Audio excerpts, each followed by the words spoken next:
Le millionnaire embrasse une employée de force, ce qu'elle dit. Ensuite émeut tout le monde. Si cette histoire vous intéresse, n'oubliez pas de vous abonner à notre chaîne et dites-nous de quelle ville vous nous regardez. Continuons. La pluie battait contre les fenêtres du restaurant Saveur & Tradition, tandis qu'Élodie ajustait son tablier pour la 1000e fois en cet après-midi d'hiver à Annecy. L'arôme de cannelle et de chocolat chaud remplissait l'atmosphère accueillante, décorée de meubles rustiques en bois et de nappes à carreaux rouges et blancs. À 28 ans, elle observait le mouvement des clients qui cherchaient refuge contre le froid mordant des Alpes françaises, les servant avec son dévouement habituel, bien que son cœur nourrisse des rêves bien plus grands que cette salle. Caché. Dans le tiroir du petit casier des employés, 2 diplômes poussiéreux racontaient une histoire différente. Élodie n'était pas simplement une serveuse de plus, elle était une chef cuisinière diplômée et gestionnaire d'entreprise.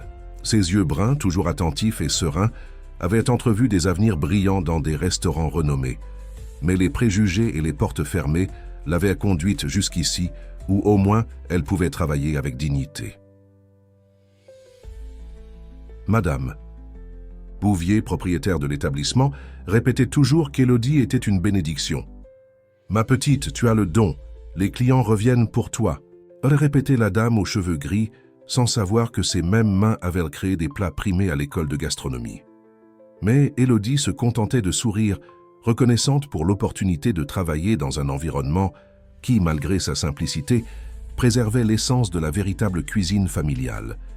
Cet après-midi-là, la clochette de la porte tinta une fois de plus. Le vent froid apporta avec lui une figure imposante qui changea instantanément l'atmosphère du lieu. François Dupont, l'homme d'affaires le plus influent de la région, entra dans le restaurant comme si le monde lui appartenait. Son costume, italien et ses chaussures luisantes contrastaient avec l'ambiance sans prétention, tout comme son regard arrogant qui parcourut la salle jusqu'à se poser sur Élodie. « Table pour un », annonça-t-il, sans même la regarder directement, comme s'il parlait au vent. Élodie le conduisit à une table près de la fenêtre, où la pluie créait des dessins hypnotiques sur la vitre embuée. Elle lui tendit le menu avec sa courtoisie professionnelle habituelle, ignorant la façon dont il l'analysait de haut en bas. « Que me recommandez-vous, mademoiselle » demanda François, sa voix chargée d'une séduction feinte qui fit frissonner Élodie d'inconfort. « Notre spécialité est le carré d'agneau à la sauce menthe, » répondit-elle, maintenant le professionnalisme qui l'avait toujours caractérisé. Au fil du temps, François devint plus insistant dans ses avances. Ses commentaires, d'abord simplement suggestifs, commençaient à franchir la ligne de l'acceptable. Élodie maintenait sa posture ferme, répondant uniquement au nécessaire, servant les plats avec la même efficacité que toujours, bien que son cœur battit de plus en plus fort d'indignation. Parmi les clients, une femme aux lunettes discrètes et au bloc-notes observait tout attentivement. Sophie Mercier, journaliste du principal journal local, était là pour un article sur la gastronomie traditionnelle de la région, mais son instinct professionnel l'alertait qu'elle était sur le point d'assister à quelque chose de très différent. Le pace. Moment crucial arriva lorsqu'Élodie servit le dessert. François, visiblement contrarié par l'indifférence de la serveuse à ses avances, saisit son poignet avec force. « Personne ne m'a jamais traité ainsi », murmura-t-il, la tirant brusquement. Avant qu'Élodie ne puisse réagir, il se leva et d'un mouvement rapide força un baiser sur ses lèvres. La salle plongea dans un silence sépulcral. Le tintement des couverts cessa, les conversations s'éteignirent et même la pluie sembla diminuer d'intensité. Pendant un moment, le temps se figea dans cette scène de violation absolue. Mais Élodie n'était pas une femme ordinaire, et ce ne serait pas un moment ordinaire. Avec une clarté que seules les personnes véritablement dignes possèdent, elle se dégagea et d'un mouvement précis, sa main rencontra le visage de François avec une gifle retentissante. Ce ne fut pas un geste de haine, mais d'autoprotection, de récupération de sa propre dignité. Le son résonna dans le restaurant comme un coup de tonnerre. Le visage de François brûlant encore de la gifle, Élodie se redressa de toute sa hauteur et d'une voix claire et ferme qui résonnerait longtemps dans la mémoire de tous les présents, déclara « Ma dignité n'est pas à vendre, même pour tout votre argent. » Ces paroles coupèrent l'air comme des lames de glace, provoquant une vague de murmures parmi les clients. Madame Bouvier émergea de la cuisine, son visage pâle partagé entre l'indignation face à l'incident et la peur de perdre un client influent. François, se remettant du choc initial, passa du rouge de la honte au pourpre de la colère.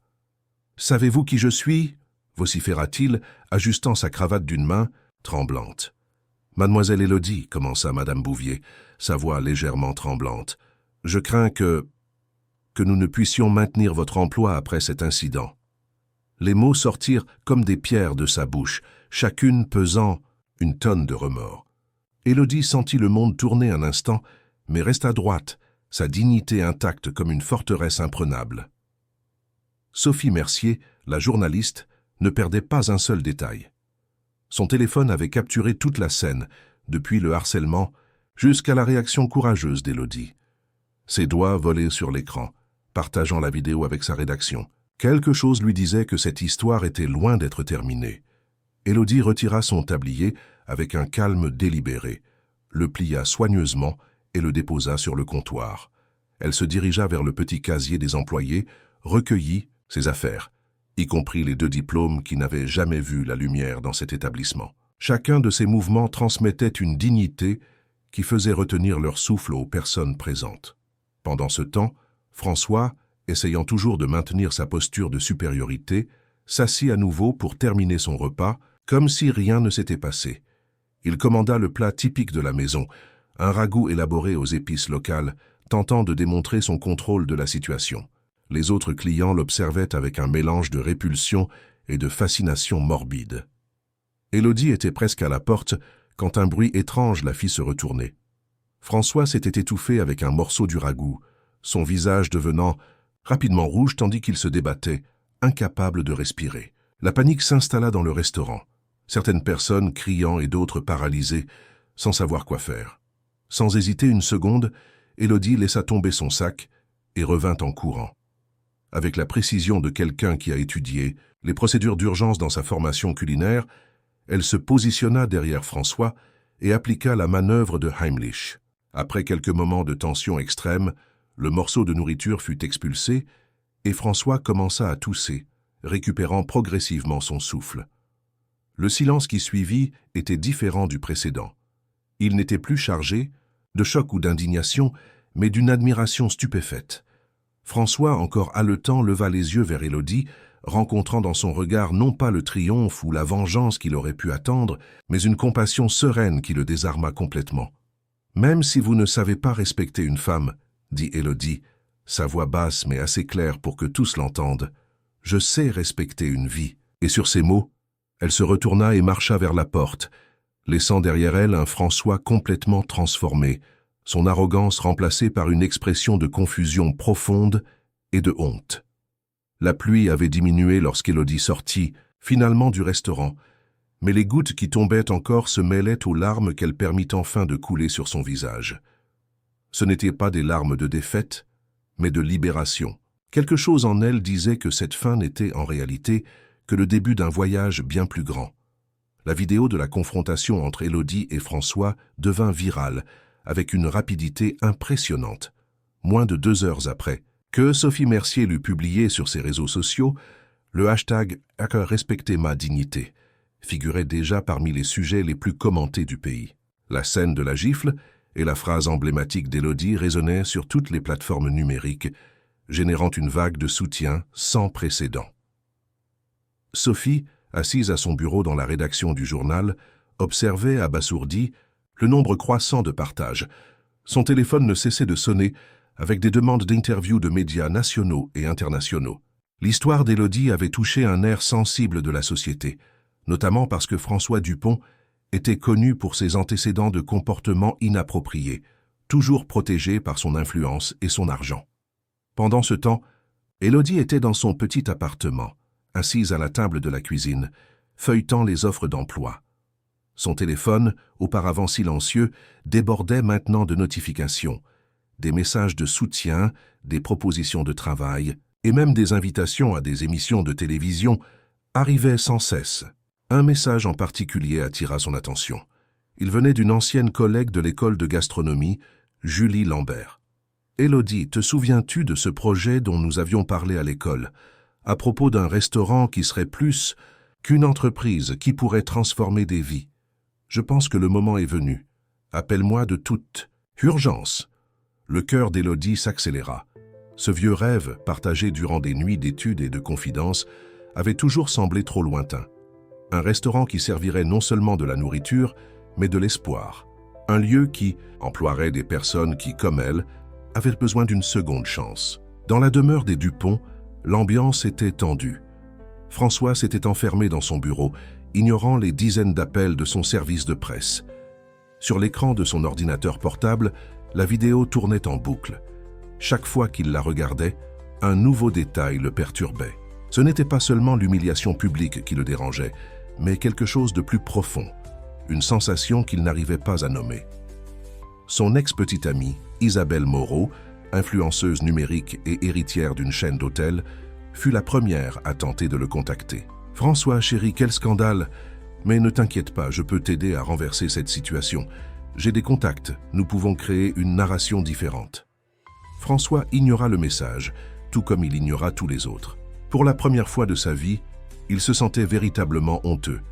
L'image d'Élodie sauvant sa vie après tout ce qu'il avait fait ne quittait pas son esprit. Les paroles d'elle sur le respect d'une vie résonnaient dans ses pensées, éveillant des souvenirs longtemps réprimés.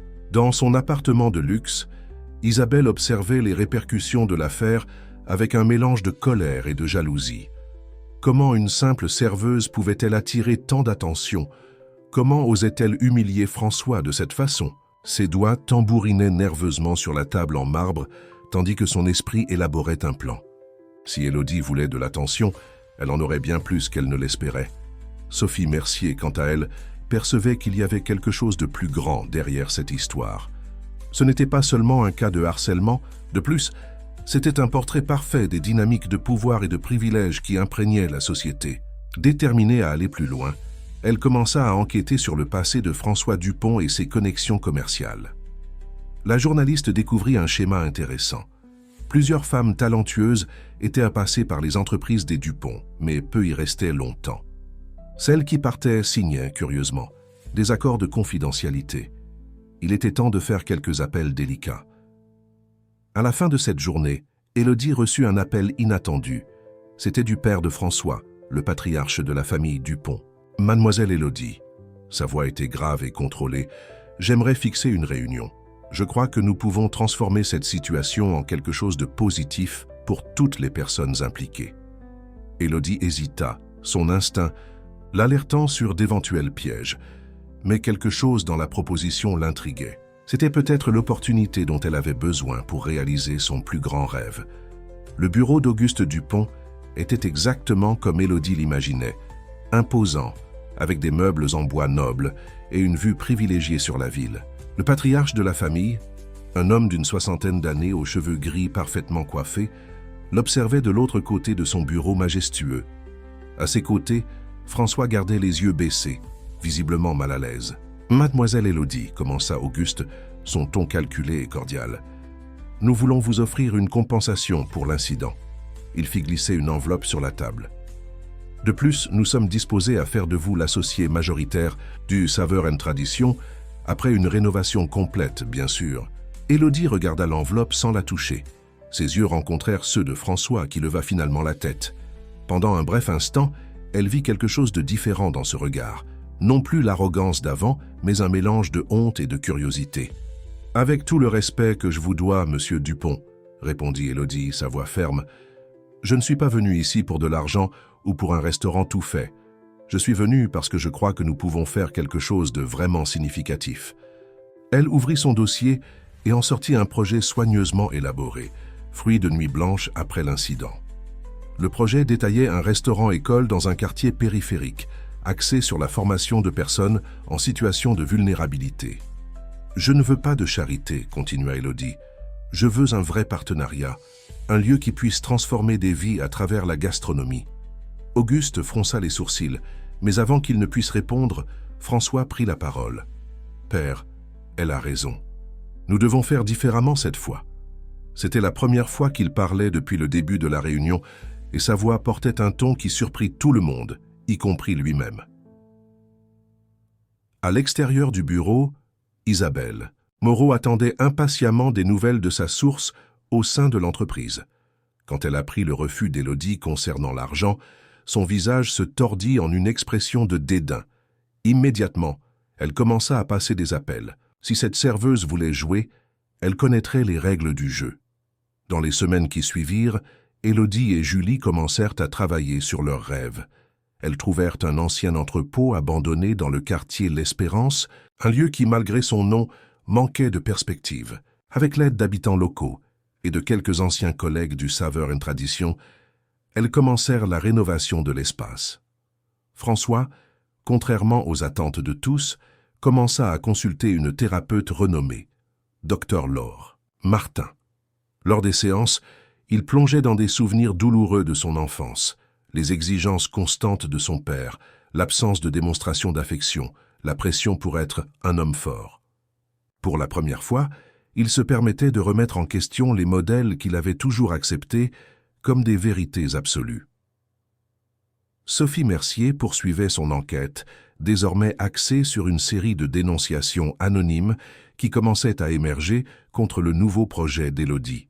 Elle découvrit que des fournisseurs étaient pressés de ne pas négocier avec le futur restaurant et que des inspecteurs de la sécurité sanitaire recevaient presque quotidiennement des plaintes sans fondement.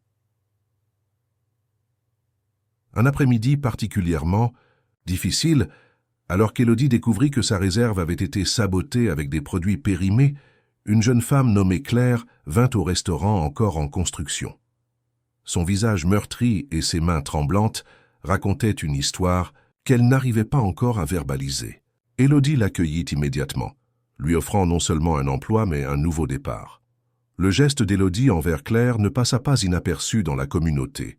Bientôt, d'autres personnes commencèrent à chercher le lieu, des femmes en situation de vulnérabilité, des jeunes sans opportunité, des personnes que la société avait oubliées. Ce qui devait être simplement un restaurant commençait à se transformer en un véritable centre d'accueil et de transformation. François observait tout à distance, à travers les rapports qu'il demandait à son assistante. Chaque nouvelle, histoire de transformation qui lui parvenait, augmentait son agitation intérieure. Dans l'une de ses séances avec Dr Laure, il admit finalement « Je crois que je tombe amoureux, pas de son image, mais de qui elle est réellement. » L'arôme du pain frais emplissait l'air du matin, tandis qu'Élodie enseignait à la première promotion d'apprentis au Saveur un nouveau départ, nom choisi par la communauté pour le nouveau restaurant. Claire, avec ses mains maintenant plus fermes, apprenait à modeler la pâte avec application. Son visage, autrefois marqué par la peur, s'illuminait progressivement de petits sourires d'accomplissement. Le secret réside dans l'amour que vous mettez dans chaque mouvement, expliquait Élodie, démontrant la technique correcte. La pâte sent quand vous êtes présent dans l'instant. Autour de la grande table de travail, 15 visages attentifs absorbaient chaque mot, chaque geste. C'étaient des personnes aux histoires différentes, mais unies par le même désir de reconstruction. Julie entra précipitamment dans la cuisine. Son visage habituellement serein était tendu. « Élodie, nous devons parler !» appela-t-elle, indiquant le petit bureau improvisé au fond du restaurant. Dans la pièce, Julie montra sa tablette. Une série de critiques dévastatrices commençait à circuler sur les réseaux sociaux, même avant l'inauguration officielle de l'établissement. Source affirme que le projet social à Annecy est une façade pour l'exploitation de travailleurs vulnérables, disait l'un des titres. D'autres accusations incluaient de supposées violations sanitaires et même le détournement de dons.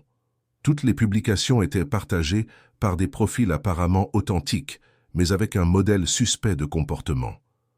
Cela porte la signature d'Isabelle, murmura Élodie, reconnaissant le style sophistiqué de destruction de réputation pour lequel l'ex-petite amie de François était connue.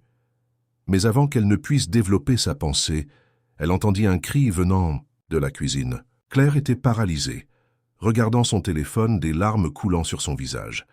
Son ex-compagnon, qui l'avait agressée tant de fois, commentait toutes les publications négatives sur le restaurant, exposant des détails de sa vie personnelle et menaçant d'apparaître sur place. La peur revenait hanter ses yeux, et d'autres élèves du projet commençaient également à montrer de l'inquiétude face à l'exposition croissante. À ce moment, quelque chose d'inattendu se produisit. François Dupont entra par la porte arrière du restaurant, portant plusieurs sacs de provisions. C'était devenu une habitude silencieuse pour lui, aider sans être remarqué, laissant des fournitures quand il pensait que personne ne regardait. En percevant l'atmosphère tendue et en voyant Claire pleurer, il s'arrêta déconcerté. « Que se passe-t-il ici » demanda-t-il, sa voix démontrant une préoccupation sincère qui surprit tout le monde, y compris lui-même. Élodie expliqua rapidement la situation, et pour la première fois, elle vit le visage de François se transformer avec une colère différente, non pas la colère égocentrique d'avant, mais une indignation protectrice. « Isabelle est allée trop loin », déclara-t-il, prenant son téléphone. Il fit un appel rapide, et en moins d'une demi-heure, Sophie Mercier arriva sur place, accompagnée de son équipe de reportage.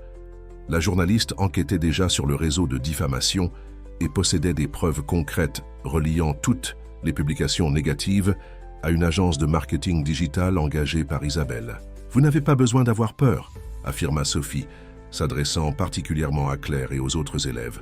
« Nous allons raconter la véritable histoire de cet endroit. » Elle prit son équipement et commença à interviewer chaque personne présente, documentant non seulement leurs histoires de dépassement, mais aussi le processus de transformation qu'elle vivait à travers la gastronomie. François observait tout avec un mélange d'admiration et de regret. Voir Élodie gérer la crise avec tant de dignité et de force le faisait s'interroger sur chaque moment de sa vie où il avait confondu pouvoir et droit, privilège et mérite. Dans un moment de pause, il s'approcha d'elle. « Je suis désolé, dit-il simplement.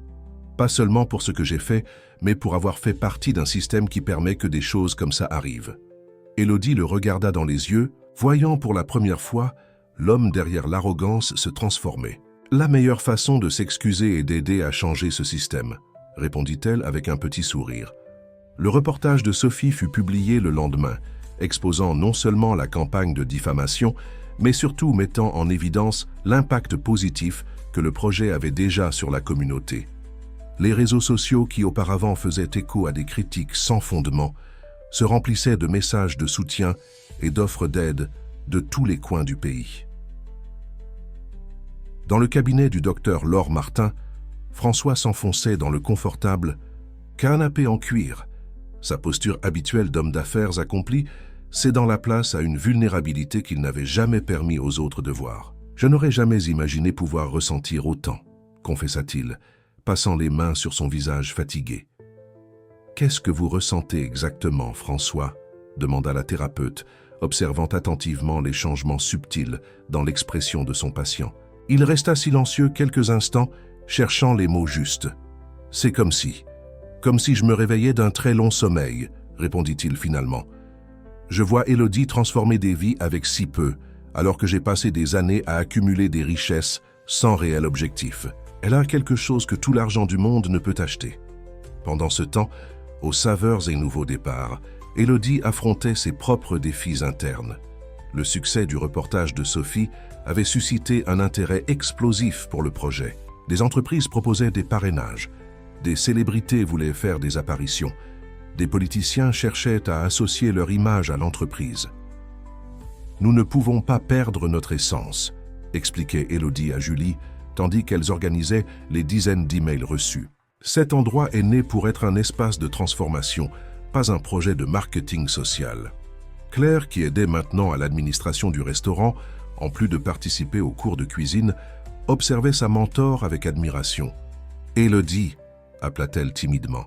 « Je crois que j'ai trouvé une solution pour gérer toutes ces propositions. » Elle présenta alors un tableau détaillé, séparant les offres d'aide en catégories et évaluant l'impact réel que chacune pourrait avoir sur le projet. Élodie sourit, fière. Claire n'était plus la femme effrayée arrivée des semaines auparavant. Elle se transformait en une professionnelle compétente et sûre d'elle. C'était exactement ce type de changement que le projet cherchait à procurer. De l'autre côté de la ville, Isabelle Moreau faisait face à sa propre crise. L'exposition de son implication dans la campagne diffamatoire avait terni sa réputation d'influenceuse. Des marques commençaient à annuler des contrats. Des abonnés quittaient son profil par milliers. Pour la première fois de sa vie, elle affrontait les conséquences réelles de ses actes. « Comment a-t-elle osé ?» murmurait-elle pour elle-même, observant les photos du saveur et nouveau départ qui inondaient les réseaux sociaux. Mais il y avait quelque chose de différent dans son ton. Ce n'était plus seulement de la colère, il y avait une pointe d'envie pour l'authenticité qu'Élodie dégageait, quelque chose qu'elle, avec tous ses filtres et poses étudiées, n'avait jamais réussi à atteindre. Auguste. Dupont traversait également son propre voyage de découverte.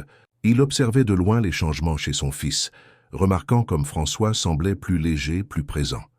Un après-midi, il décida de visiter le restaurant sans prévenir, voulant comprendre ce qui provoquait une telle transformation. Ce qu'il trouva le surpris. Au lieu du projet caritatif qu'il s'attendait à critiquer, il découvrit un environnement de travail professionnel et accueillant.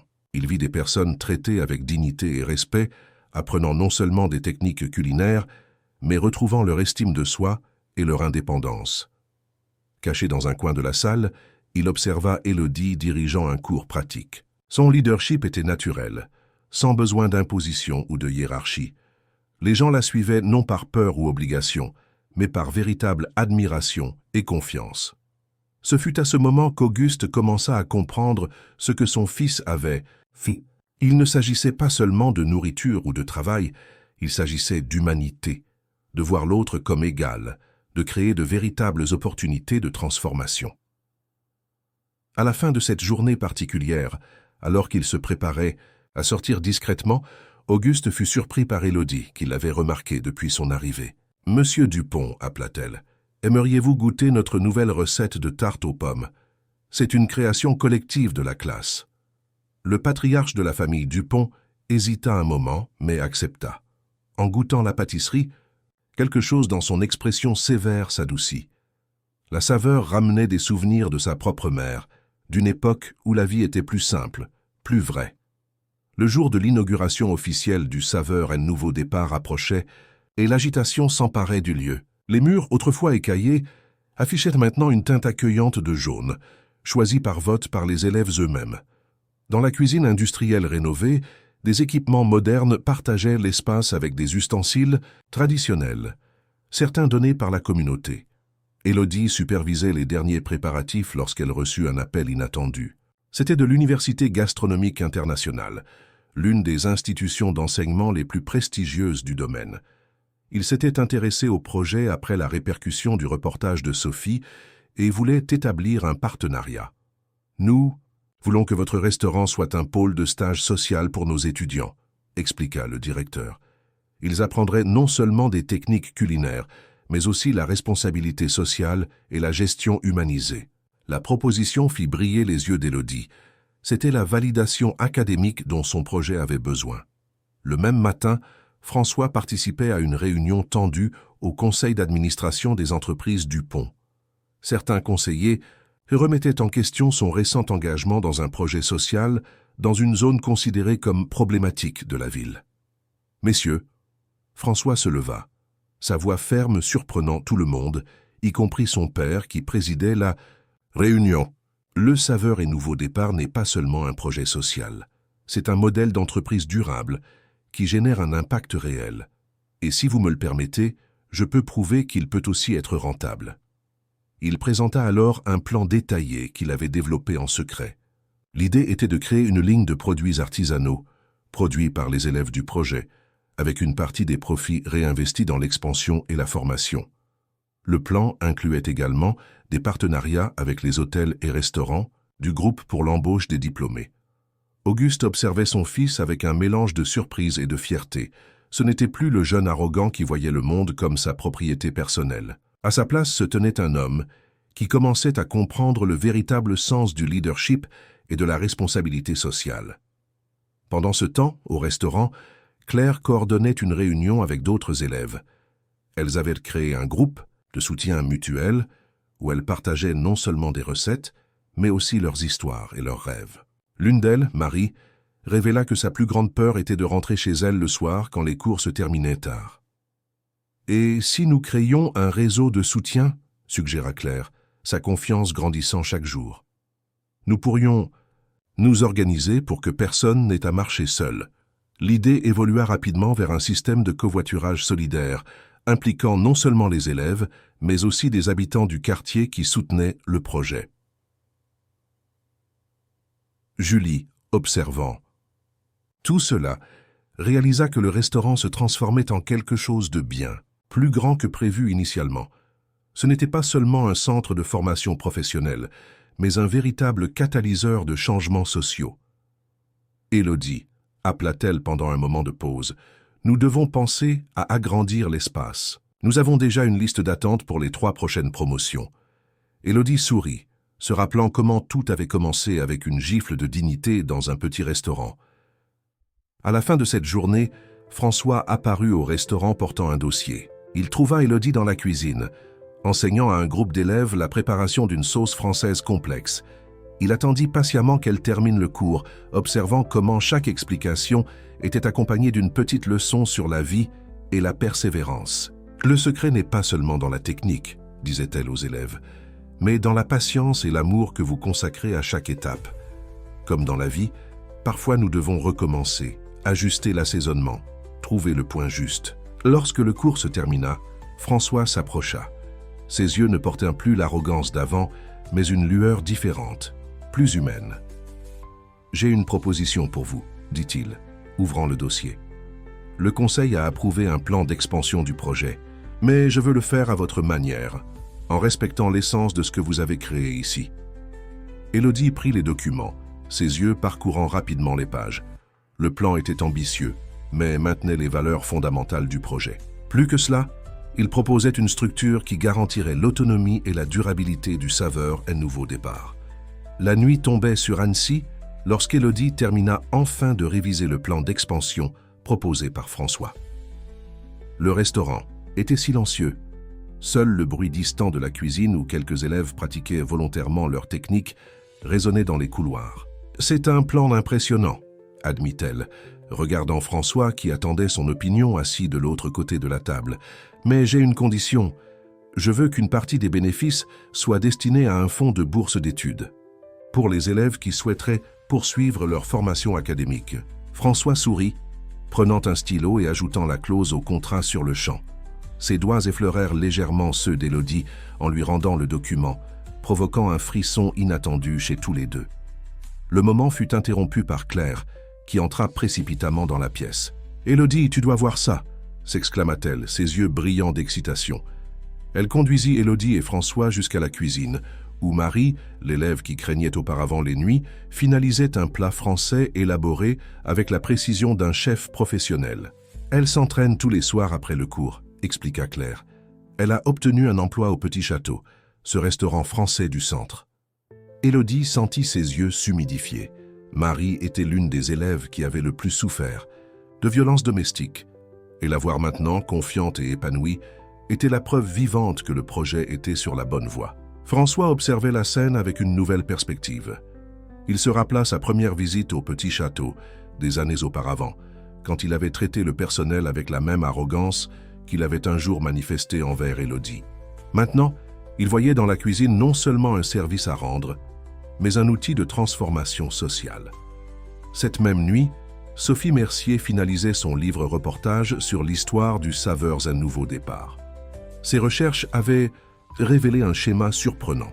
D'autres projets similaires commençaient à apparaître dans différentes villes, inspirés par l'exemple d'Élodie. « Ce qui a commencé par une gifle de dignité », écrivit-elle dans son dernier chapitre, s'est transformé en une vague de changement social qui transcende la gastronomie. C'est une histoire sur le pouvoir et le privilège, oui, mais principalement sur la façon dont le respect et l'empathie peuvent transformer des réalités.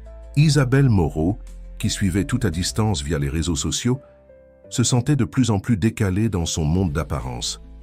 Les photos parfaites et les légendes inspirantes n'apportèrent plus la même satisfaction qu'avant. Quelque chose avait changé en elle aussi. Un après-midi, elle prit son courage et se rendit au restaurant. Elle trouva Élodie au moment même où celle-ci consolait une nouvelle élève qui venait d'arriver, aussi effrayée que Claire l'avait été au début. Elle observa en silence comment Élodie accueillait cet inconnu, avec la même dignité qu'elle avait maintenue face à ses diffamations.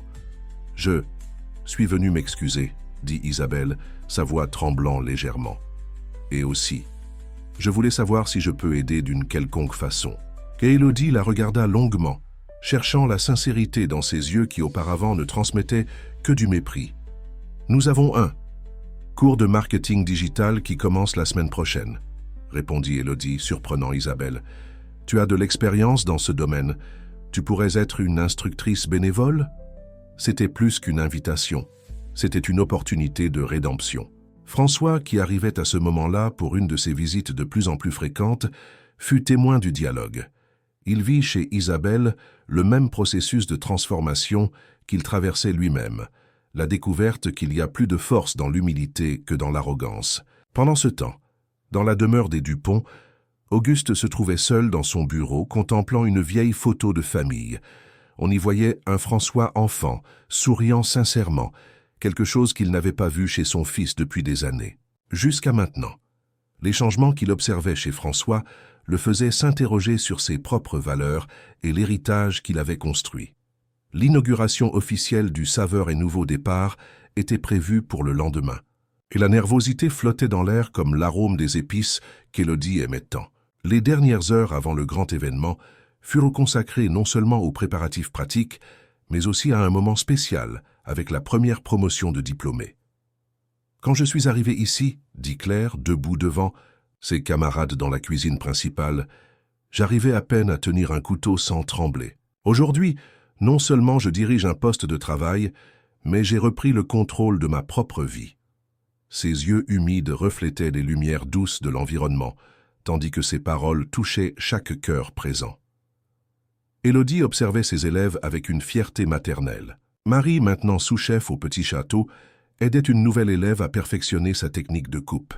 Charles, un jeune homme arrivé après avoir vécu dans la rue, était devenu spécialiste en boulangerie et prévoyait déjà d'ouvrir sa propre boulangerie communautaire. Isabelle, surprenant tout le monde, y compris elle-même, s'était entièrement consacrée au rôle d'instructrice de marketing digital. Ses cours ne se limitaient pas aux techniques de diffusion. Elle partageait aussi ses propres expériences sur la différence entre apparence et essence, aidant les autres à construire une présence digitale authentique. « Je n'aurais jamais imaginé que l'enseignement puisse apporter tant de satisfaction », confia Isabelle à Élodie pendant une pause. « C'est comme si chaque personne qui parvient à s'exprimer véritablement sur les réseaux sociaux m'aidait à trouver ma propre vérité. » François arriva en fin d'après-midi, apportant non seulement des documents cette fois, mais aussi un cadeau spécial. Un ensemble de couteaux professionnels pour chaque diplômé. Ce sont des outils de travail, expliqua-t-il, mais aussi des symboles de confiance et de responsabilité. L'éclat dans les yeux des élèves en recevant les instruments révélait qu'ils comprenaient parfaitement la signification de ce geste. Sophie Mercier, qui documentait tout pour son livre, captura un moment particulièrement touchant. Auguste. Dupont, arrivé discrètement, observait un cours pratique d'une des nouvelles promotions. Une dame âgée enseignait des techniques traditionnelles de pâtisserie portugaise, des recettes transmises de génération en génération dans sa famille. « Ma mère faisait ses gâteaux », murmura Auguste, plus pour lui-même que pour les autres. « L'odeur, c'est exactement comme dans mon enfance. » La dame, entendant son commentaire, l'invita à participer au cours. À la surprise de tous, le puissant homme d'affaires accepta, retirant sa veste et retroussant les manches de sa chemise importée. Julie, toujours attentive aux détails administratifs, se réunit avec Élodie pour discuter des derniers ajustements avant l'inauguration. Les réservations pour le restaurant étaient déjà complètes pour les 3 prochains mois et la liste d'attente pour les cours de formation ne cessait de s'allonger. « Nous devons penser à des critères de sélection justes, » réfléchit Élodie. « Je ne veux pas que cela devienne un projet élitiste. L'essence est justement de donner des opportunités à ceux qui en ont le plus besoin. » Ensemble, elles développèrent un système d'évaluation qui considérait non seulement le besoin socio-économique, mais aussi l'engagement envers le développement collectif. À la fin de cette journée, quand presque tout le monde était déjà parti, Élodie trouva François seul sur la terrasse du restaurant, contemplant la vue du quartier qu'il considérait auparavant comme une simple zone problématique. Les lumières des maisons brillaient comme des étoiles terrestres, chacune racontant sa propre histoire de lutte et d'espoir. « Tu sais, » commença-t-il, sans détourner le regard du paysage, « j'ai toujours pensé que le succès consistait à construire des empires, à accumuler du pouvoir. Maintenant, je comprends qu'il s'agit de construire des ponts, de connecter des personnes, de transformer des réalités. » Élodie s'approcha, sentant le parfum doux de la nuit printanière. Parfois, nous devons perdre quelque chose pour trouver quelque chose de plus grand, répondit-elle, se souvenant du jour où elle avait perdu son emploi au Saveurs et Traditions. Cette gifle n'était pas seulement pour toi, François, c'était pour tout ce qui représentait l'oppression et le manque de respect. François se tourna vers elle, ses yeux reflétant une vulnérabilité qu'il ne craignait plus de montrer. Tu m'as appris que la vraie force réside dans la capacité à reconnaître ses erreurs et à changer. Pas seulement en paroles, mais en actions concrètes. Le silence qui suivit était chargé de significations non dites, de sentiments qui s'épanouissaient lentement, comme les herbes aromatiques du petit jardin communautaire qu'ils avaient créé à l'arrière du restaurant. La transformation de tous deux était comme ces plantes, organique, graduelle et profondément enracinée. Le jour de l'inauguration se leva avec une lumière dorée qui semblait bénir le Saveurs et Nouveau Départ. Dès l'aube, l'équipe travaillait en harmonie, préparant un menu qui racontait non seulement l'histoire du projet, mais aussi l'histoire personnelle de chaque élève impliqué. Claire dirigeait l'équipe de la cuisine chaude avec une assurance qui rendait difficile à croire que, quelques mois plus tôt, elle était une femme terrorisée et sans perspective. Sous sa direction, des plats complexes prenaient vie, chacun portant une signification spéciale. Ce risotto, expliquait-elle à un groupe de journalistes qui couvraient l'événement, est inspiré de l'histoire de Madame Françoise qui a fui la sécheresse du Sud et trouvé son nouveau départ ici. L'arôme du safran se mêlait à ses paroles, créant une expérience sensorielle complète. Isabelle, dans son nouveau rôle, coordonnait la diffusion en direct de l'événement sur les réseaux sociaux. Ses publications, auparavant superficielles et auto-centrées, racontaient maintenant des histoires réelles de transformation. Nous montrons qu'il est possible d'utiliser Internet pour quelque chose de plus grand que des likes et de l'autopromotion, commenta-t-elle avec Sophie, qui ne manqua pas l'occasion d'inclure cette réflexion dans son livre. La journaliste, quant à elle, observait tout avec des yeux attentifs. Son livre-reportage était sur le point d'être publié, et chaque moment de l'inauguration confirmait sa thèse que le Saveurs un Nouveau Départ était plus qu'un projet social. C'était un mouvement de transformation culturelle. François arriva tôt, non plus comme l'homme d'affaires arrogant d'avant, mais comme quelqu'un qui avait trouvé un objectif plus grand.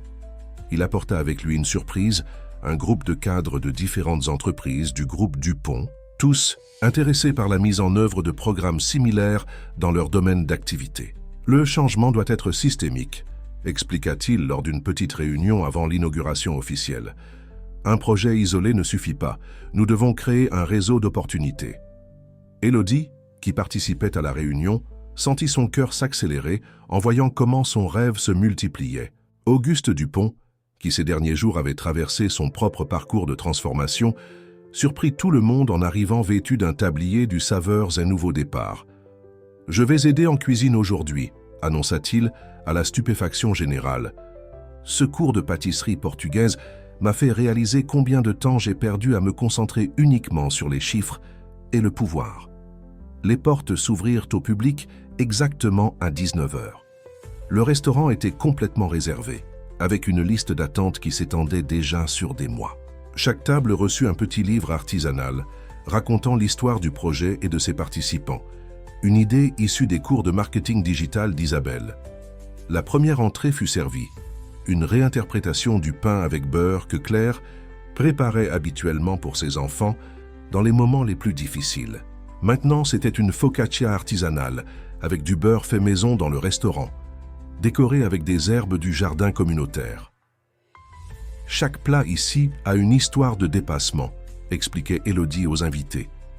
Nous ne vendons pas seulement de la nourriture, nous vendons de la transformation sociale à travers la gastronomie. Ces paroles étaient occasionnellement interrompues par des embrassades émues d'élèves et de collaborateurs. Dans un moment particulier, durant le service, François trouva Élodie dans le petit potager vertical qu'ils avaient construit sur la terrasse. Le lieu était devenu une sorte de refuge pour eux deux, un espace où ils pouvaient être simplement eux-mêmes. « Tu as changé ma vie », dit-il, sa voix chargée d'émotions contenues, pas seulement à cause de la gifle que je méritais, mais pour m'avoir montré un chemin différent. Élodie sourit, touchant doucement une feuille de basilic. « Parfois, nous avons besoin d'un choc pour nous réveiller », répondit-elle. L'important est ce que nous faisons après le réveil. Le moment fut interrompu par Julie, qui vint les avertir que le dessert spécial était prêt à être servi. C'était une création collective de la promotion. Un petit gâteau dont l'intérieur recelait non seulement du chocolat, mais aussi de petits messages d'espoir écrits sur du papier comestible. 3 mois après l'inauguration, le Saveurs et Nouveau Départ était devenu bien plus qu'un restaurant-école. C'était un point de référence pour toute la communauté, un phare d'espoir qui illuminait non seulement le quartier L'Espérance, mais commençait à inspirer des projets similaires dans d'autres villes. Par un matin particulièrement animé, Élodie reçut une visite inattendue. Une dame élégante, aux cheveux parfaitement coiffés et au maintien altier, attendait à l'accueil. C'était Régine Dupont, mère de François, qui s'était tenue à l'écart de tout le processus jusqu'alors. « Je suis venue voir de mes propres yeux ce qui a transformé mon fils », déclara-t-elle, son ton portant encore un mélange de scepticisme et de curiosité. Élodie la conduisit personnellement à travers l'espace, commençant par la cuisine, où Claire donnait un cours sur des techniques avancées de pâtisserie. Régine observait tout avec attention, ses yeux entraînés par des années de vie sociale captant chaque détail. Elle vit comment les élèves se déplaçaient avec assurance, comment l'environnement, bien que simple, maintenait un standard impeccable d'organisation et d'hygiène. « Vous savez, » commença Régine, tout en observant une jeune femme décorer un gâteau avec la précision d'une artiste, « François a toujours été un enfant sensible. Auguste considérait cela comme une faiblesse, et moi. J'ai permis que cette vision prévale. » Élodie écoutait attentivement, percevant que cette visite était plus qu'une simple inspection. C'était une tentative de compréhension, peut-être même de rédemption. Régine continua. « Depuis qu'il s'est impliqué dans ce projet, je vois mon fils sourire à nouveau, un sourire sincère comme quand il était enfant. » À ce moment, Isabelle entra précipitamment dans la cuisine. « Élodie, tu dois voir ça !» s'exclama-t-elle, montrant sa tablette. Une importante émission de télévision avait réalisé un reportage spécial sur le projet, mettant particulièrement en avant le cas de Claire, désormais reconnue comme l'une des promesses de la nouvelle génération de chefs. Régine observa la scène avec intérêt. Isabelle, qu'elle connaissait des cercles sociaux comme l'ex-petite amie gâtée de son fils, se montrait maintenant une professionnelle dévouée et enthousiaste. La transformation était évidente non seulement dans ses paroles, mais dans son attitude et son regard. « Madame Régine », appela Claire, s'approchant timidement avec un plat couvert, « j'ai préparé quelque chose de spécial quand j'ai su que vous veniez. » Elle découvrit le plat, révélant un dessert élégant, une réinterprétation sophistiquée, à du flan que Régine préparait pour François dans son enfance, information qu'elle avait obtenue lors d'une conversation décontractée avec Auguste. Les yeux de Régine s'humidifièrent en reconnaissant le dessert. « Comment avez-vous » commença-t-elle à demander, mais sa voix faiblit. Claire sourit gentiment. « Votre mari nous a parlé de cette recette lors d'un de nos cours.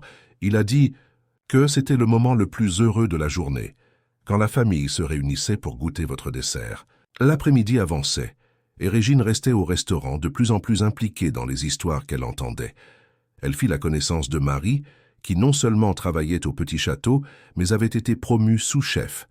Elle discuta avec Charles, l'ancien sans-abri qui était sur le point d'inaugurer sa propre boulangerie communautaire, avec le soutien du projet. « Élodie », appela Régine, alors qu'elle était sur le point de partir. « Je crois que je comprends enfin. Il ne s'agit pas seulement de nourriture ou de travail. Il s'agit de rendre aux gens quelque chose qui leur a souvent été enlevé, leur dignité. » Ce même jour, plus tard, François trouva Élodie sur la désormais familière terrasse du restaurant. Elle lui raconta la visite de sa mère et comment cela semblait avoir fermé un cycle important. « C'est étrange, » réfléchit-il, « comme parfois nous devons nous perdre complètement pour trouver notre véritable chemin. » Élodie sourit, rappelant son propre parcours depuis le Saveurs and Tradition jusqu'ici. « Tu sais ce qui est le plus intéressant ?» répondit-elle. « Comment un geste de résistance peut se transformer en un mouvement d'amour et de transformation. » Le soleil se couchait à l'horizon, peignant le ciel de teintes orange et rose, tandis que l'arôme du dîner qui commençait à être préparé remplissait l'air. Dans le jardin communautaire, quelques enfants du quartier aidaient à cueillir des herbes pour les plats du soir, leur rire se mêlant au son de la cuisine en pleine activité. Le succès du Saveurs and Nouveau Départ commençait à attirer l'attention internationale. Un magazine gastronomique français renommé avait envoyé un critique pour connaître le projet, et sa présence discrète dans le restaurant causait une excitation contenue parmi les élèves. Élodie, cependant, gardait son attention sur quelque chose qu'elle considérait bien plus important, la remise des diplômes de la première promotion complète du projet. 20 élèves, chacun avec son histoire de dépassement, étaient sur le point de recevoir leur certificat, et plus encore, de commencer une nouvelle étape de leur vie. Ce n'est pas seulement un certificat, expliquait-elle lors de la réunion finale avec l'équipe. C'est la reconnaissance d'un parcours de transformation. Claire, maintenant coordinatrice du programme de formation, acquiesçait émue, se souvenant de sa propre trajectoire. François s'était personnellement impliqué dans l'organisation de la cérémonie de remise des diplômes. Non pas comme l'homme d'affaires puissant qu'il était, mais comme quelqu'un qui avait appris la vraie valeur des relations humaines. Avec son équipe, il s'assura que chaque diplômé ait une véritable opportunité de travail qui l'attendait. Nous ne voulons pas seulement former des professionnels, dit-il lors d'une réunion avec des employeurs potentiels, nous voulons garantir qu'ils aient la chance de construire leurs propres histoires de réussite. Son discours, autrefois, marqué par l'arrogance du pouvoir, portait maintenant la conviction de quelqu'un qui a découvert un objectif plus grand. Isabelle, quant à elle, avait complètement transformé sa présence sur les réseaux sociaux. Son profil, auparavant dédié à étaler une vie de luxe, racontait maintenant des histoires réelles de transformation. L'influence réelle est celle qui change des vies, disait-elle souvent dans ses conférences, utilisant sa propre histoire comme exemple de changement.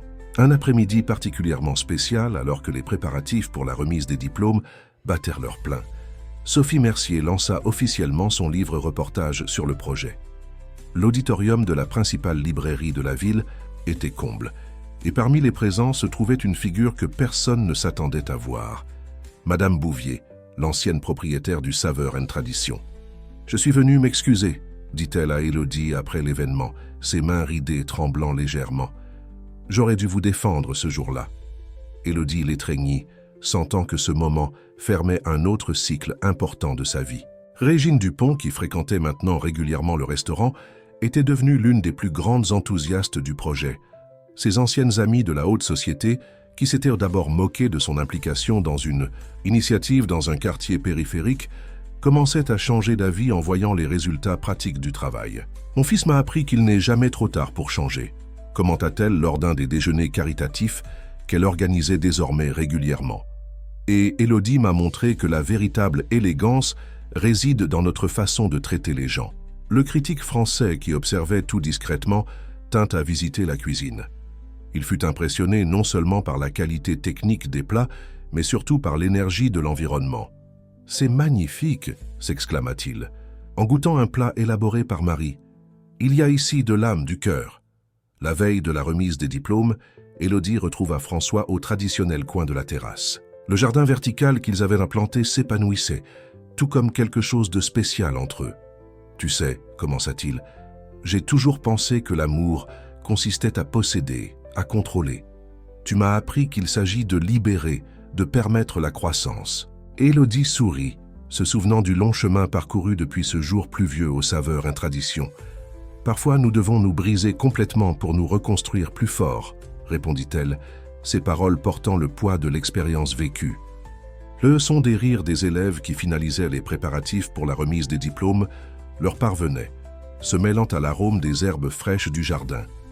Claire coordonnait les derniers détails du buffet spécial qu'ils avaient préparé, chaque plat racontant une histoire de dépassement. « Demain, dit Élodie, 20 personnes recevront plus qu'un certificat. Elles recevront la confirmation qu'elles sont capables de réécrire leur propre histoire. » François prit sa main délicatement, sentant comme ce simple geste portait maintenant une signification complètement différente de celle qu'il aurait eue des mois auparavant. Le jour de la remise des diplômes se leva avec une énergie spéciale dans l'air. Le salon du « Saveur et nouveau départ » avait été transformé en un espace de célébration, avec des tables élégamment décorées de fleurs cultivées dans le jardin communautaire. Chaque détail avait été pensé et exécuté par les élèves eux-mêmes, démontrant dans la pratique tout ce qu'ils avaient appris. Élodie était dans son petit bureau, ajustant une dernière fois son discours, lorsque Claire frappa à la porte. Les diplômés veulent te montrer quelque chose, dit-elle, avec un sourire mystérieux. Elle conduisit Élodie jusqu'à la cuisine, où les 20 élèves attendaient en formation impeccable, tous vêtus de leurs uniformes blancs fraîchement repassés. « Nous avons préparé quelque chose de spécial », annonça Marie, prenant les devants du groupe. Sur l'un des comptoirs, une série de plats était couverte, chacun représentant une étape du parcours du projet. Le premier révélait un simple pain avec beurre, semblable à celui que Claire préparait dans ses jours les plus difficiles. Le dernier, une création gastronomique élaborée qui mélangeait techniques françaises et ingrédients locaux. « Chaque plat raconte une partie de notre histoire », expliqua Charles, maintenant un boulanger respecté. « Et toi, Élodie, tu es une partie fondamentale de chacune d'elles. » Les yeux d'Élodie se remplirent de larmes en goûtant chaque création, reconnaissant dans chaque saveur les histoires de dépassement dont elle avait été témoin. François arriva tôt pour la cérémonie, apportant avec lui une surprise. Après des mois de réunions et de planification, le conseil d'administration des entreprises Dupont avait approuvé la création d'une fondation dédiée exclusivement à reproduire le modèle du Saveur un nouveau départ dans d'autres villes. « Ce n'est pas seulement un projet de responsabilité sociale », expliqua-t-il à Élodie, tandis qu'il parcourait le salon en vérifiant les derniers préparatifs. « C'est un nouveau modèle d'entreprise qui prouve qu'il est possible d'être rentable et socialement responsable en même temps. » Sophie Mercier couvrait l'événement pour son journal, mais cette fois elle n'était pas seule. Des médias de tout le pays avaient envoyé des représentants et une chaîne internationale préparait un documentaire sur le projet. Isabelle, dans son nouveau rôle, coordonnait la couverture médiatique avec une sensibilité qui surprenait tout le monde. « Chaque histoire ici mérite d'être racontée avec respect et dignité », conseillait-elle aux journalistes. « Nous ne voulons pas de sensationnalisme, nous voulons inspirer des changements réels. » Sa propre chaîne sur les réseaux sociaux était devenue un exemple de la façon d'utiliser l'influence digitale pour des causes significatives. La famille Dupont arriva au complet pour la cérémonie. Auguste et Régine, assis au premier rang, ne semblaient plus être les mêmes aristocrates distants d'auparavant. Leurs expressions reflétaient une fierté authentique, non seulement pour leur fils, mais pour faire partie de quelque chose de véritablement transformateur. Julie, qui s'occupait de la partie administrative du projet, présenta pendant la cérémonie les chiffres impressionnants qu'ils avaient atteints. Outre les 20 diplômés, le projet avait directement impacté plus de 100 familles de la communauté, que ce soit à travers les cours, le restaurant ou les initiatives parallèles qui avaient émergé. « Le Saveur et Nouveau Départ n'est pas seulement un restaurant-école », déclara-t-elle. « C'est un écosystème de transformation sociale. » Les paroles de Julie furent confirmées par les diplômés eux-mêmes, qui montèrent un à un sur scène pour partager leurs histoires. Claire, dans son discours en tant qu'oratrice de la promotion, émut tout le monde en racontant sa trajectoire. « Quand je suis arrivée ici, j'étais brisée à l'intérieur comme à l'extérieur. Aujourd'hui, non seulement j'ai retrouvé ma dignité, mais j'ai appris à aider d'autres à trouver la leur. » Le moment le plus touchant de la cérémonie, cependant, fut lorsqu'une file d'enfants du quartier entra dans le salon, chacun portant un petit plan. Ils venaient du projet parallèle de jardin communautaire né au restaurant, symbolisant comment les graines de transformation continuaient à se multiplier. Élodie observait tout avec le cœur débordant d'émotion. Son regard croisa celui de François plusieurs fois pendant la cérémonie, et à chaque rencontre, il y avait une compréhension plus profonde de ce qu'ils avaient construit ensemble. Ce n'était pas seulement un projet social ou une histoire de rédemption, c'était un nouveau commencement pour tous les impliqués. La nuit après la remise des diplômes, quand le dernier invité était déjà parti et que l'équipe finissait d'organiser l'espace, Élodie trouva une petite enveloppe sur sa table. À l'intérieur, il y avait une carte écrite à la main par François. « Rejoins-moi au jardin de la terrasse. » Le jardin vertical, qu'ils avaient planté ensemble dans les premiers jours du projet, était particulièrement beau cette nuit-là, illuminé par de petites lumières décoratives installées pour la cérémonie. François attendait près d'un nouveau parterre qu'Élodie n'avait pas remarqué auparavant. « Celui-ci est spécial, dit-il, indiquant les plants récemment plantés. Ce sont des graines du nord de l'Italie, de la région d'où venait ma bisaïeule. Elle aussi était cuisinière, tu sais. Une histoire que notre famille a presque oubliée dans la quête de statut et de pouvoir. » Élodie s'approcha, reconnaissant les petites feuilles de basilic et d'autres herbes aromatiques typiques de la cuisine italienne. L'arôme doux qui commençait déjà à se dégager des plantes apportait avec lui une sensation de renouveau, de possibilité. Aujourd'hui, en voyant tous ces diplômés, continua François, sa voix chargée d'émotions contenues, j'ai réalisé que la gifle que tu m'as donnée ce jour-là n'était pas seulement un geste de défense, c'était un réveil. Tu ne t'es pas seulement défendu, tu m'as libéré de celui que je pensais devoir être. Au rez-de-chaussée, à travers la fenêtre de la cuisine, il pouvait voir Claire finalisant la formation de sa première classe, en tant qu'instructrice officielle. Sa posture confiante et sereine était un témoignage vivant du pouvoir de la transformation. « Tu sais ce qui est le plus incroyable ?» commenta Élodie, observant la scène. « Comment un moment de douleur peut se transformer en temps d'amour et de croissance. » Elle toucha doucement une des feuilles du nouveau parterre, sentant sa texture sous ses doigts. Isabelle, qui terminait d'organiser le matériel de diffusion de l'événement, s'approcha de la terrasse. « Désolée d'interrompre, » dit-elle, « mais je pense que vous devez voir ça. » Elle montra sa tablette où les réseaux sociaux explosaient avec des témoignages émus sur la cérémonie de remise des diplômes. Le hashtag « Jamage Saveurs et Nouveau Départ » est dans les tendances, expliqua Isabelle, maintenant véritablement fière de son travail de communication. Mais le plus important sont les messages que nous recevons de personnes voulant reproduire le projet dans d'autres villes. Sophie Mercier, qui finalisait encore ses notes pour le reportage du lendemain, rejoignit le groupe sur la terrasse. « Savez-vous ce qui m'impressionne le plus ?» commenta-t-elle. « Comment vous avez réussi à créer quelque chose qui va bien au-delà de la gastronomie. C'est un projet de récupération de la dignité humaine. » Régine et Auguste Dupont, qui étaient revenus après avoir oublié quelque chose dans le salon, s'arrêtèrent à la porte de la terrasse, observant la scène. Le couple d'entrepreneurs, autrefois si préoccupés par les apparences et le statut, démontrait maintenant une fierté différente, la fierté de faire partie d'une transformation réelle. « Fils, » appela doucement Régine, « ton père et moi avons discuté. Nous voulons transformer l'ancien manoir de campagne de la famille en un nouveau centre de formation, suivant le modèle du Saveurs un nouveau départ. » La surprise sur le visage de François fut remplacée par un sourire ému. Ce manoir où il avait passé des étés solitaires dans son enfance pourrait maintenant devenir un espace d'accueil et de transformation. « Élodie, » dit Auguste, sa voix normalement autoritaire, maintenant douce, « nous aimerions que tu diriges également ce nouveau projet, bien sûr si tu acceptes le défi. » Ses yeux, autrefois toujours critiques, démontrèrent maintenant un respect authentique. Élodie regarda le jardin vertical, les nouveaux plans italiens, le groupe réuni là. Chaque élément racontait une histoire de transformation, de comment l'amour et le respect pouvaient fleurir dans les endroits les plus inattendus. « Tu sais ce que j'ai appris ces derniers mois ?» répondit-elle, son regard rencontrant celui de François. « Que lorsque nous plantons la dignité et l'arrosons avec amour, les fruits que nous récoltons sont toujours plus grands que ce que nous imaginons. » La nouvelle de la transformation. Du manoir des Dupont en un nouveau centre de formation se répandit rapidement dans la ville.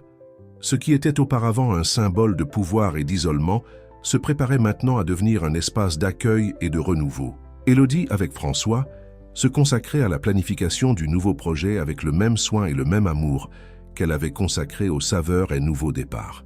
« Chaque pièce a un potentiel différent », expliquait Élodie, tandis qu'il marchait dans les vastes couloirs du manoir. L'ancien salon de réception serait transformé en une cuisine industrielle moderne, la bibliothèque en salle de cours théorique, et les immenses jardins laisseraient place à des potagers biologiques et des serres de culture.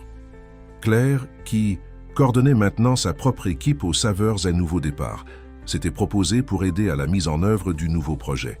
« Je peux former les premiers instructeurs », suggéra-t-elle lors d'une réunion de planification. Après tout, personne de mieux que nous qui avons vécu la transformation pour enseigner à d'autres à transformer des vies. Isabelle, quant à elle, travaillait à la création d'une plateforme numérique qui connecterait tous les projets. « Ce ne sera pas seulement un site institutionnel », expliquait-elle, ses yeux brillants de l'enthousiasme de quelqu'un qui a trouvé un véritable objectif. Ce sera un espace d'échange d'expériences, de recettes et principalement d'histoires de dépassement. Le critique gastronomique français, impressionné par ce dont il avait été témoin lors de la remise des diplômes, publia un vaste article dans son magazine. Le texte, qui commençait en racontant l'histoire de la gifle qui avait tout changé, se terminait par une réflexion profonde sur la façon dont la gastronomie pouvait être un instrument de transformation sociale. La véritable haute gastronomie, écrivit-il, ne réside pas seulement dans la technique ou les ingrédients sophistiqués, mais dans la capacité à transformer des vies à travers la nourriture. Le Saveur Un Nouveau Départ n'est pas seulement un restaurant ou une école. C'est une révolution silencieuse qui se produit à travers des casseroles et des fourneaux. Régine Dupont, complètement impliquée dans la transformation de l'ancien manoir, surprit tout le monde en suggérant que le premier étage de la maison soit transformé en un refuge temporaire pour les femmes en situation de vulnérabilité. Combien de clercs existent là-bas, ayant seulement besoin d'une opportunité ? Questionna-t-elle émue. Sophie Mercier, qui continuait à documenter chaque étape du projet, nota un changement significatif dans la façon dont la haute société locale commençait à se rapporter aux initiatives sociales. « Il ne s'agit plus de charité », écrivit-elle dans sa chronique. « Il s'agit de transformation réelle et de participation active à la construction d'une société plus juste. » Un après-midi particulièrement significatif, Élodie reçut un appel de l'Université gastronomique internationale. Il voulait créer une chaire spéciale de gastronomie sociale, basée sur le modèle du Saveur Un Nouveau Départ. « Nous voulons que vous dirigiez ce processus, » dit le directeur. « Votre expérience peut inspirer une nouvelle génération de chefs à penser au-delà des casseroles. » Charles, l'ancien sans-abri devenu boulanger, inaugura sa boulangerie communautaire avec grand succès. L'établissement, situé dans un autre quartier périphérique, naissait déjà en suivant le modèle du Saveur Un Nouveau Départ, offrant des cours et des opportunités aux personnes en situation de vulnérabilité. « Regarde », dit-il à Élodie lors de l'inauguration, ses mains calleuses et fières pétrissant un pain. « Comme un peu de levure peut faire toute la pâte levée. C'est ainsi que la transformation se produit. L'un inspire l'autre, qui inspire encore un autre, et ainsi de suite. » François, observant tout ce mouvement d'expansion, réalisa que sa propre transformation continuait à se produire. Lors des réunions du Conseil des entreprises Dupont, il ne parlait plus seulement de profits et de marché, il parlait d'impact social, de véritable responsabilité d'entreprise, de comment le succès pouvait être mesuré par le nombre de vies transformées. « Tu sais ce qui m'impressionne le plus ?» commenta-t-il avec Élodie lors d'un de leurs moments sur la terrasse du restaurant original. « Comment un geste de dignité peut déclencher une vague si grande de changement. Cette gifle n'a pas seulement réveillé en moi, elle a réveillé une ville entière. » Élodie sourit, observant le mouvement dans le restaurant à travers la fenêtre. Claire formait une nouvelle promotion d'élèves, sa confiance et sa sérénité contaminant tout le monde. Dans le jardin communautaire, des enfants du quartier apprenaient la culture biologique avec l'un des diplômés. La transformation se produisait dans chaque coin, dans chaque détail. Le premier mois du nouveau centre de formation dans l'ancien manoir des Dupont dépassa toutes les attentes. L'espace, qui auparavant intimidait les habitants de la région, avec ses hauts murs et ses caméras de sécurité, accueillait maintenant quotidiennement des dizaines de personnes en quête de transformation. Élodie partageait son temps entre les deux espaces, garantissant que l'essence du projet original restait vivante dans son expansion. « Chaque lieu a sa propre personnalité », expliquait-elle lors d'une réunion avec les coordinateurs, « mais le cœur du projet doit rester le même, dignité, respect et transformation à travers la gastronomie. » Claire assumait la coordination générale du Saveurs Un Nouveau Départ original, permettant à Élodie de se consacrer davantage à l'expansion du projet. Son histoire de dépassement était devenue une si grande inspiration que des groupes d'autres villes commençaient à la solliciter pour des conférences et des consultations. « Je n'aurais jamais imaginé que ma douleur puisse se transformer en quelque chose d'aussi beau », confia Claire à Élodie lors d'un moment calme dans la cuisine. « Chaque fois que je vois quelqu'un arriver ici avec la même peur que j'avais et que je vois ensuite cette personne s'épanouir, je sens que tout en valait la peine. » Isabelle, devenue une sorte d'ambassadrice numérique du projet, commençait à recevoir des invitations pour participer à des conférences internationales sur le marketing social. Sa transformation d'influenceuse superficielle en communicante consciente attirait l'attention d'experts du monde entier. Le véritable influenceur, disait-elle dans ses conférences, est celui qui utilise sa voix pour causer un impact positif, réel dans la société. Son canal sur les réseaux sociaux était devenu une référence en contenu sur la transformation sociale et l'entrepreneuriat conscient. Régine Dupont, complètement impliquée dans le refuge pour femmes qu'elle avait, suggéré, surprit tout le monde en commençant un cours d'assistance sociale. « Il n'est jamais trop tard pour apprendre quelque chose de nouveau », déclara-t-elle, surtout quand cet apprentissage peut aider d'autres personnes. La relation entre Élodie et François fleurissait aussi, mais d'une manière différente de ce que l'un ou l'autre aurait pu imaginer au début. C'était un partenariat basé sur le respect mutuel, l'admiration et un désir partagé de faire une différence dans le monde. « Parfois, je me surprends à penser », dit François lors d'un dîner spécial qu'ils préparaient ensemble dans la cuisine du restaurant après le service, « comment j'aurais pu passer tant de temps de ma vie à penser que le succès concernait l'argent et le pouvoir. » Élodie sourit, assaisonnant délicatement la sauce qu'il préparait. « Chaque ingrédient a son temps de cuisson idéal, » répondit-elle. « Certaines transformations ont besoin de mijoter à feu doux pour atteindre le point parfait. » Sophie.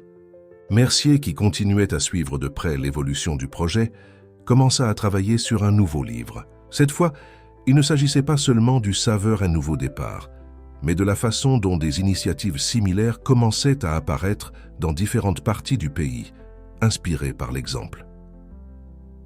« C'est comme une recette qui se transmet », écrivit-elle dans sa préface, chacun ajoutant son propre assaisonnement, mais conservant l'essence originale. La croyance que toute personne mérite une chance de recommencer. Julie, assumant un rôle de plus en plus important, dans la gestion des projets, développa un système de mentorat où d'anciens élèves aidaient les nouveaux arrivants. Il ne s'agit pas seulement d'enseigner des techniques, expliquait-elle. Il s'agit de créer un réseau de soutien, une véritable communauté.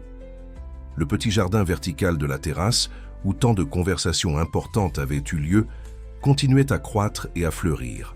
Les herbes aromatiques apportées d'Italie par François s'étaient parfaitement adaptées au climat local, tout comme lui-même s'était adapté à une nouvelle façon de voir et de vivre la vie. « Chaque plante ici a une histoire », commenta Élodie, cueillant quelques feuilles de basilic pour le dîner qu'il préparait, tout comme chaque personne qui passe par ce projet. Certaines ont besoin de plus de soins, d'autres sont plus résistantes, mais toutes ont leur valeur et leur potentiel de croissance.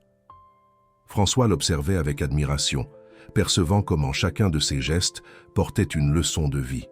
« Tu m'as appris que diriger n'est pas contrôler, dit-il. C'est cultiver, nourrir, permettre à chacun de trouver son propre chemin. » Un an s'était écoulé depuis la première remise de diplôme du Saveur et Nouveau Départ. Le projet comptait maintenant 3 unités en plein fonctionnement. Le restaurant original, le centre de formation dans l'ancien manoir des Dupont et une nouvelle unité qui venait d'être inaugurée dans une ville voisine. Par un matin spécial, Élodie arriva plus tôt que d'habitude au restaurant original. Elle trouva Claire dans la cuisine, préparant une recette qui n'était pas au menu régulier. « C'est la tarte aux pommes que tu m'as enseignée lors de mon premier jour ici », expliqua Claire avec un sourire complice. « J'ai pensé qu'elle serait parfaite pour aujourd'hui. » L'arôme doux et accueillant de la cannelle remplissait l'ambiance, tandis que les premiers rayons du soleil traversèrent les fenêtres de la cuisine. Élodie observait son ancienne élève, maintenant une professionnelle respectée et une leader, un naturel, le cœur débordant de fierté. « Tu sais, Élodie, me commença Claire, tout en décorant la tarte avec de délicates fleurs de pommes, quand je suis arrivée ici, je pensais simplement fuir.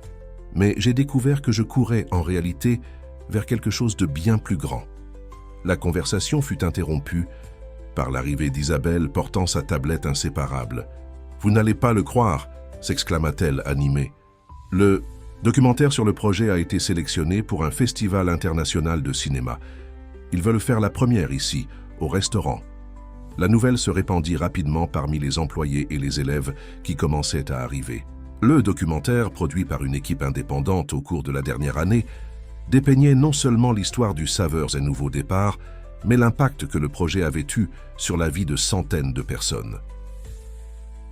François, arriva peu après, apportant avec lui une surprise. Le critique gastronomique français avait inclus le restaurant dans sa liste des lieux les plus transformateurs du monde. Pas pour les plats, pouvait-on lire dans la critique, mais pour la capacité à transformer des ingrédients simples en outils de changement social. Sophie Mercier, qui coordonnait maintenant une rubrique spéciale sur les projets sociaux, dans son journal, préparait une édition spéciale sur le premier anniversaire de la remise de diplôme inaugurale. Le plus impressionnant, commenta-t-elle en interviewant d'anciens élèves, c'est comment chaque histoire de réussite en génère 10 autres. Au centre de formation du manoir, Régine Dupont conduisait une réunion avec le premier groupe de femmes accueillies au refuge. Ses cours de cuisine de base étaient devenus thérapeutiques, un espace sûr où elle pouvait se reconnecter avec elle-même à travers l'acte de cuisiner. Quand je mélange les ingrédients, partagea l'une des élèves, je sens que je mélange aussi les morceaux de ma vie, réorganisant tout en quelque chose de nouveau et de beau. Régine, qui n'aurait jamais imaginé trouver tant de satisfaction dans un travail social, sentait ses yeux s'humidifier à chaque témoignage. Auguste Dupont, qui suivait de près la transformation de son fils et de l'entreprise familiale, était devenu un fervent défenseur du projet. Lors d'une récente réunion avec d'autres entrepreneurs, il surprit tout le monde en déclarant « Le véritable héritage ne réside pas dans les chiffres des comptes bancaires, mais dans les vies que nous parvenons à transformer. » À la fin de cette journée spéciale, Élodie trouva François dans le jardin de la terrasse, leur lieu préféré pour les conversations importantes. Les herbes aromatiques italiennes avaient poussé abondamment, créant une petite oasis verte dans l'espace urbain. « Tu te souviens du jour de la gifle ?» demanda-t-il, un doux sourire sur ses lèvres. « Je n'aurais jamais imaginé que ce moment de honte et de colère se transformerait en le meilleur cadeau que j'ai jamais reçu dans ma vie. » Élodie le regarda avec curiosité, attendant qu'il poursuive. « Tu ne m'as pas seulement donné une gifle au visage, continua-t-il, tu as réveillé mon âme, et maintenant ?» Il fit une pause, sortant quelque chose de sa poche. C'était une petite boîte en velours bleu. « Maintenant, je veux passer le reste de ma vie à continuer cette transformation à tes côtés. » Le soleil se couchait à l'horizon, peignant le ciel de tons roses et oranges, tandis que l'arôme de la tarte aux pommes de Claire flottait encore dans l'air. Au restaurant en dessous, on pouvait entendre le bourdonnement des élèves et des clients, une symphonie de voix qui représentait des centaines de vies en transformation. Le mariage d'Élodie et François fut célébré dans le jardin du manoir, transformé. Désormais un espace fleuri et accueillant, qui symbolisait parfaitement le parcours de transformation des deux. La cérémonie, organisée par les élèves et anciens élèves du projet, fut un festival de saveurs et d'émotions. Claire coordonna personnellement le buffet, créant un menu qui racontait l'histoire du couple à travers la gastronomie. Chaque plat représentait un moment significatif, depuis le pain avec beurre qui symbolisait les débuts humbles, jusqu'aux créations élaborées qui montrèrent la croissance et la sophistication du projet.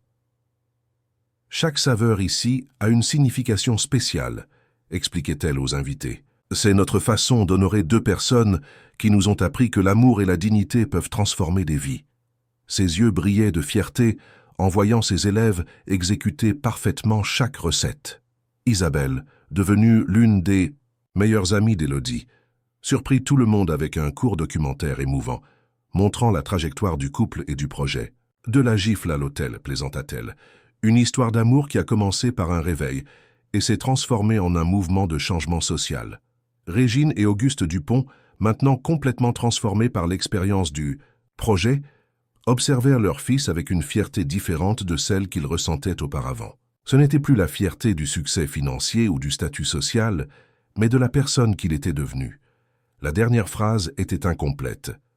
Auguste, les larmes aux yeux, chose impensable quelques années plus tôt, acquiesça simplement, embrassant son fils avec un amour qu'il ne savait.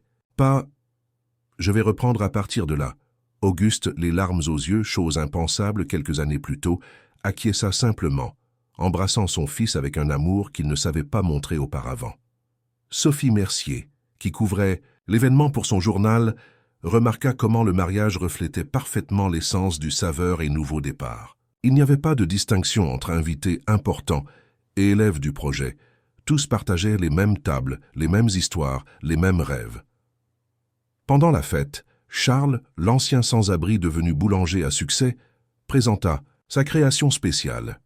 Un pain en forme de cœur, fait avec un mélange de farines spéciales et à fermentation naturelle. Comme ce pain, expliqua-t-il, le véritable amour a besoin de temps pour grandir et développer sa saveur unique. Le moment le plus émouvant de la célébration fut lorsque tous les élèves et anciens élèves du projet, plus de 200 personnes, formèrent une haie d'honneur pour que les mariés passent. Chacun portait une petite bougie allumée, symbolisant comment une seule lumière peut éclairer de nombreux chemins. « Voyez, dit Élodie dans son discours de remerciement, comment un simple geste de dignité peut se multiplier en milliers de sourires. » François, à ses côtés, compléta « Et comment l'amour, quand il est véritable, a le pouvoir de transformer non seulement 2 personnes, mais des communautés entières. » Le projet continuait à croître et à s'étendre. De nouvelles unités étaient planifiées dans d'autres villes, toujours en maintenant l'essence originale, la transformation par la gastronomie et le respect de la dignité humaine. Isabelle, qui avait documenté tout le parcours sur ses réseaux sociaux, partagea une réflexion qui devint instantanément virale. Parfois, une gifle n'est pas une fin, mais un commencement. Parfois, ce qui semble être une histoire de conflit se transforme en la plus belle histoire d'amour et de rédemption. Claire, observant tout depuis son poste dans la cuisine, souriait, satisfaite. Sa propre histoire de dépassement en avait inspiré tant d'autres. Et maintenant, voyant Élodie et François ensemble, elle comprenait que chaque ingrédient de sa vie, même les plus amers, avait contribué à une recette plus grande et plus significative. À mesure que la nuit avançait, les invités partaient, emportant avec eux non seulement les souvenirs d'une belle célébration, mais aussi la certitude que l'amour, allié à la détermination et au respect, peut véritablement transformer le monde. Le documentaire sur le CIE, Saveur un nouveau départ, avait remporté le prix principal au Festival international de cinéma, et maintenant Élodie et François se préparaient pour une série de conférences dans différents pays. Le projet, né d'une gifle dans une petite ville du sud de la France, était sur le point de prendre des dimensions mondiales. C'est surréaliste de penser à comment tout a commencé, commenta Élodie en organisant ses notes pour la première. Conférence à Paris. Claire, qui assumerait temporairement la coordination générale du projet pendant le voyage du couple, souriait avec fierté pour sa mentor. « Tu nous as appris que la transformation est comme une bonne recette, » répondit Claire. Elle a besoin des bons ingrédients, du temps adéquat et surtout de beaucoup d'amour dans la préparation. Ces paroles faisaient écho à la philosophie qui était devenue la base de tout le projet.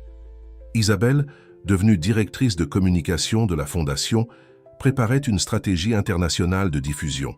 « Nous ne voulons pas seulement raconter notre histoire, » expliquait-elle lors d'une réunion virtuelle avec des partenaires mondiaux. « Nous voulons inspirer d'autres à créer leur propre version du projet. » La première destination internationale du couple fut la France, où le critique gastronomique qui avait découvert le projet organisa un événement spécial à la prestigieuse école Le Cordon Bleu. La présentation d'Élodie, qui mélangeait des démonstrations pratiques de cuisine avec des histoires de transformation sociale, émut l'assistance. La véritable gastronomie, déclara-t-elle dans son discours, traduit simultanément en plusieurs langues, ne réside pas seulement dans la perfection technique ou les ingrédients sophistiqués. Elle réside dans la capacité à transformer des vies à travers la nourriture. François, qui présenta le modèle d'entreprise socialement responsable développé par le projet, surprit entrepreneurs et investisseurs en montrant comment rentabilité et impact social pouvaient aller de pair. « Notre plus grand profit, expliqua-t-il, réside dans les histoires de transformation que nous collectionnons. » Dans chaque ville qu'il visitait, ils rencontrèrent des personnes inspirées par l'histoire du Saveurs un nouveau départ. À Rome, une coopérative de femmes avait déjà adapté le modèle à leur réalité locale.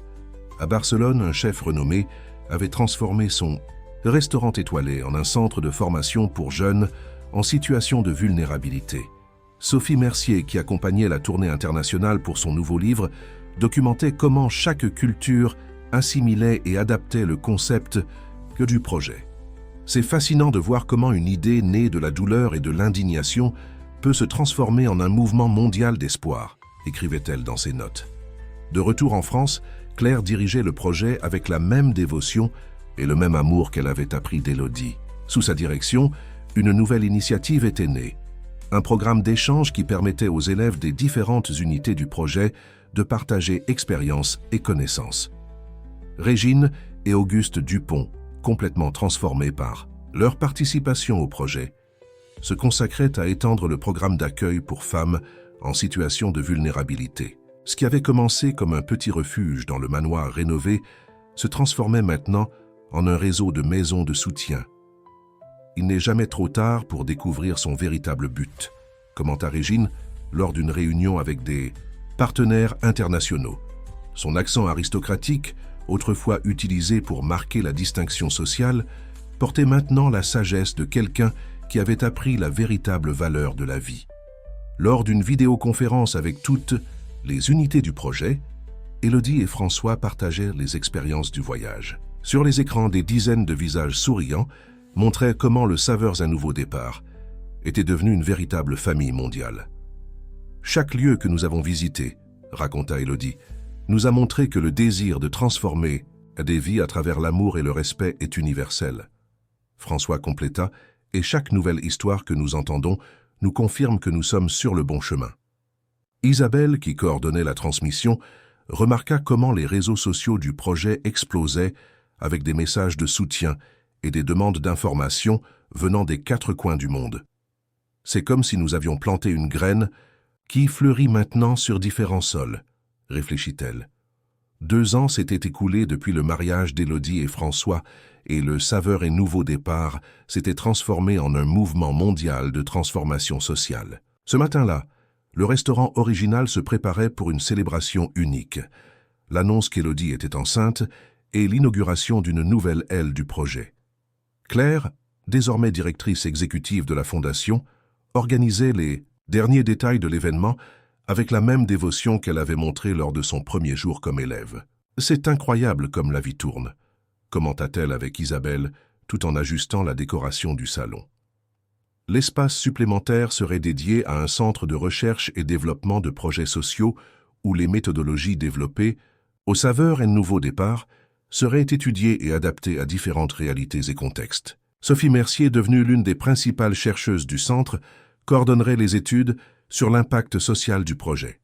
Chaque histoire que nous documentons, expliquait-elle pendant la présentation du nouvel espace, est une preuve vivante de comment la transformation sociale peut commencer par un geste de dignité et se multiplier en vagues de changements. Régine et Auguste Dupont, qui consacraient maintenant tout leur temps et leurs ressources à des projets sociaux, avaient complètement transformé le groupe d'entreprises familiales. Chaque entreprise du groupe avait maintenant sa propre version du Saveurs et nouveau départ, adaptée à son domaine d'activité. Notre plus grand héritage, déclara Auguste durant la cérémonie, ne sera plus mesuré en chiffres ou en propriétés, mais en vie transformée. Régine, à ses côtés, ajouta « Et notre petit-fils ou petite-fille naîtra déjà dans un monde un peu meilleur grâce à cela. » Charles, l'ancien sans-abri devenu boulanger à succès, coordonnait maintenant un réseau de boulangeries communautaires qui s'étendait dans tout le pays. « Chaque pain que nous cuisons, disait-il à ses élèves, porte une histoire de nouveau départ et d'espoir. » Isabelle, dont la transformation personnelle avait inspiré des milliers d'abonnés sur les réseaux sociaux, se préparait à lancer un livre sur son expérience. Du virtuel au réel, comment j'ai trouvé un but au-delà des apparences serait publié en diverses langues. Quand je pense à l'Isabelle que j'étais, réfléchit-elle pendant une séance photo pour le livre, je reconnais à peine cette personne. Le Saveurs et nouveau départ n'a pas seulement transformé ma vie professionnelle, il a transformé mon essence. Le critique gastronomique français, devenu un ami proche du projet, arriva pour la célébration en apportant une nouvelle spéciale. L'UNESCO envisageait de considérer le Saveurs et nouveau départ comme un modèle de patrimoine immatériel de l'humanité, reconnaissant sa valeur comme outil de transformation sociale. Élodie et François, observant toute l'agitation depuis leur place spéciale sur la terrasse, où le jardin vertical continuait à fleurir, ressentaient une immense gratitude pour chaque moment qui les avait conduits jusque-là. La petite vie qui grandissait dans le ventre d'Élodie était un symbole de plus de comment l'amour pouvait fleurir dans les endroits les plus inattendus. Tu sais, dit François, sa main posée affectueusement sur le ventre d'Élodie, parfois, je me demande ce qui serait arrivé si tu n'avais pas eu le courage de me gifler ce jour-là. Élodie sourit, entrelaçant ses doigts aux siens. Parfois, nous devons nous briser complètement pour nous reconstruire plus forts. Dans le salon principal, Claire réunissait tous les présents pour un toast spécial.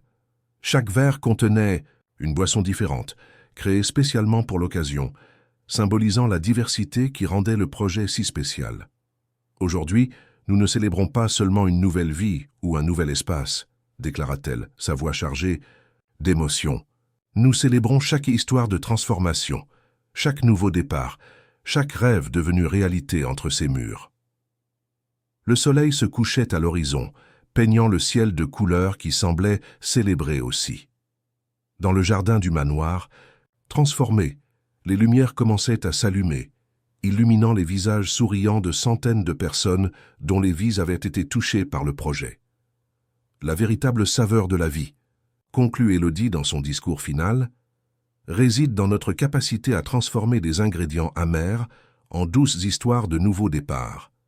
Et cette recette, comme tout bon secret de famille, continuera à être transmise, transformant de plus en plus de vies. Et ainsi le saveur et nouveau départ